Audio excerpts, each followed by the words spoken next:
Assalamu alaikum and hello to everyone.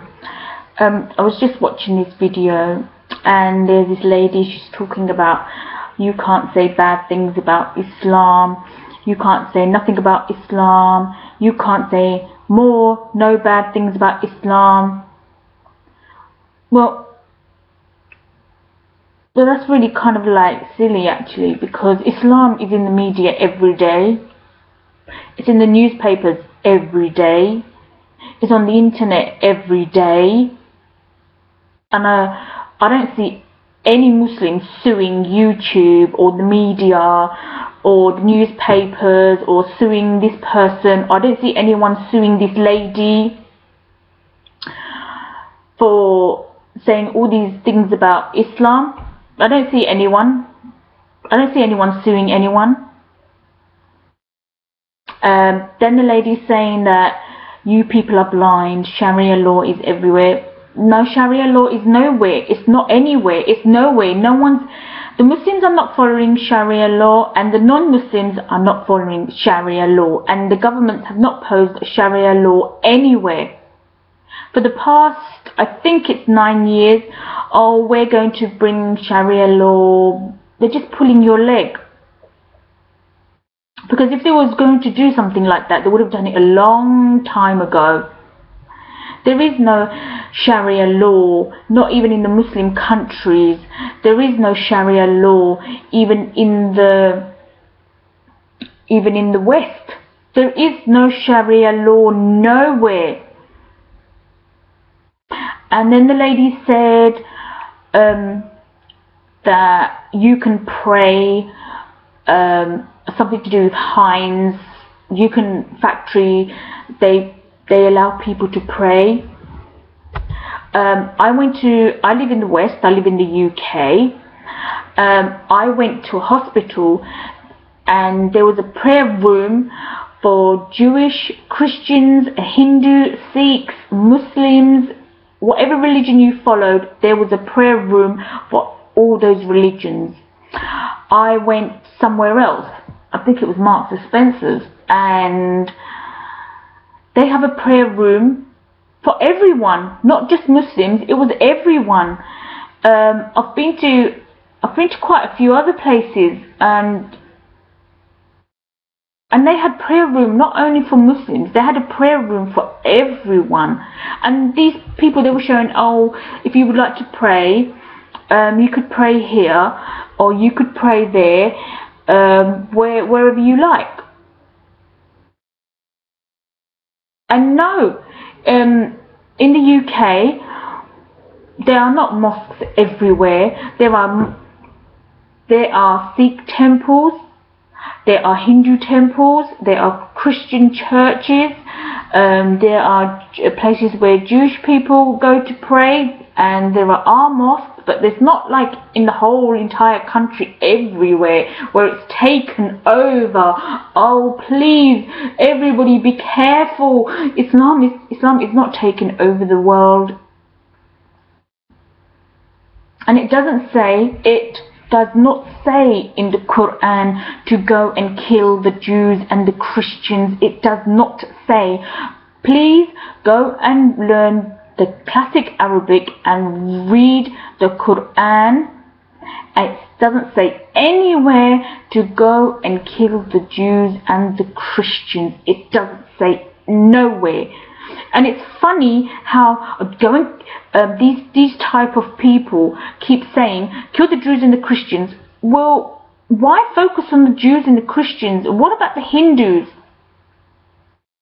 The Jews and the Christians have the same God, Allah, as the Muslims. So the Hindus and the Sikhs and the Buddhists and all these other people from other religions, and they all have different gods. Some made out of clay, some made out of, I don't know, big hands, some made out of, I don't know, paper. Why always constantly Jews and Christians, Jews and Christians? No, I'm sorry, I don't want to kill Jews and Christians. I mean, I'm not even in the Middle East, so I really don't know what's going on there. But it's nothing to do with Islam. It's more like a personal thing going on. Oh, well, you know, you did this to me and I'm going to do this to you. It's nothing to do with Islam, and most Muslims don't follow Islam. So when they are doing honor killings, it's nothing to do with Islam. So people are free to leave Islam. People are free to leave as they are free to join. So really, you fail. All these people like this lady just now, and there's another lady, Ayan, there's another Harris, a guy called Harris,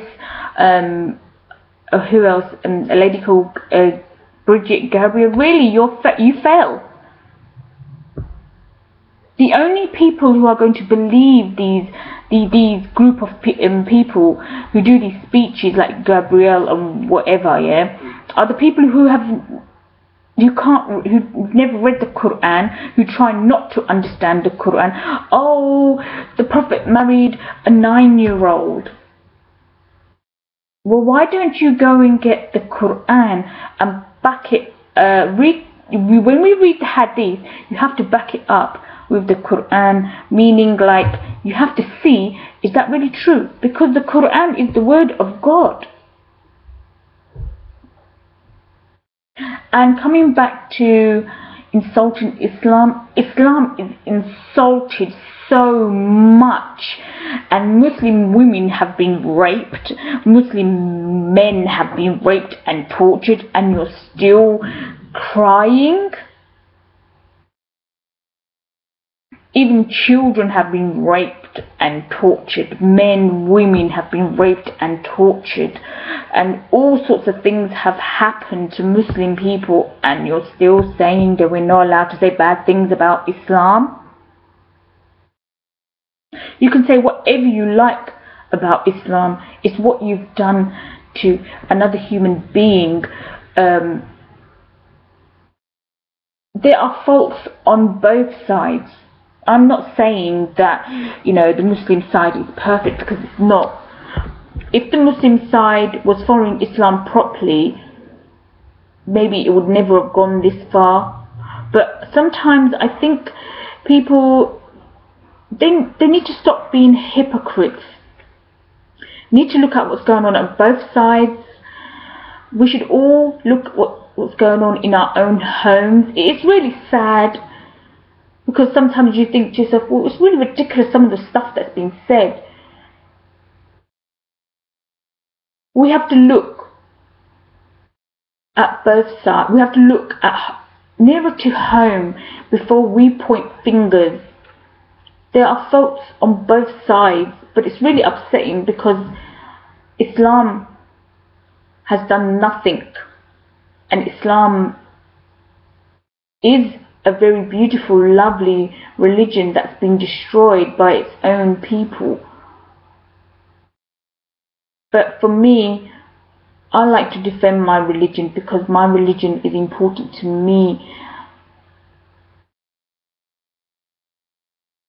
And it's a shame that both sides, you know, need to look and learn and listen and try to understand and look for the truth, instead of believing and following this person and that person. Because really, one day everyone will find out the truth. I only stand up for my religion because I love my religion, and I do love my Creator. And it's such a shame that, you know, the way things are, the way they are, with loads of lies. It's such a shame.